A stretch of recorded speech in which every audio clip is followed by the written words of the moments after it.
বিএনপির স্থায়ী কমিটির সদস্য ডক্টর মঈন খান বলেছেন, ইচ্ছে করে দেশের শিক্ষা ব্যবস্থাকে ধ্বংস করেছিল আওয়ামী লীগ। সকালে ঢাকা বিশ্ববিদ্যালয়ের সিনেট হলে প্রয়াত রাষ্ট্রপতি জিয়াউর রহমানের ৪৪তম মৃত্যুবার্ষিকী উপলক্ষে আয়োজিত সেমিনারে তিনি এমন মন্তব্য করেন।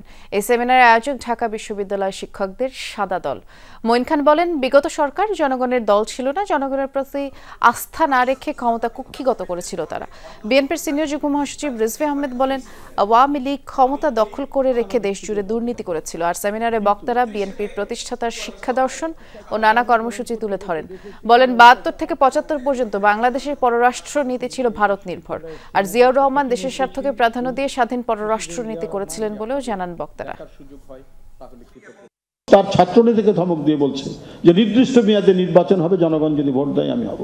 তো এই কারণেই জিয়াউর রহমান হচ্ছেন রাষ্ট্রনায়ক, যারা বিগত 15 বছরে শিক্ষা ব্যবস্থাকে সম্পূর্ণ ধ্বংস করে ইচ্ছে করে, আমার মাঝে মাঝে মনে হয় ইচ্ছে করে শিক্ষা ব্যবস্থাকে ধ্বংস করা হয়েছে। কেননা দেশের মানুষ যদি শিক্ষিত হয় তাহলে কিন্তু সেই অন্যায় সরকারকে তারা প্রশ্ন করবে।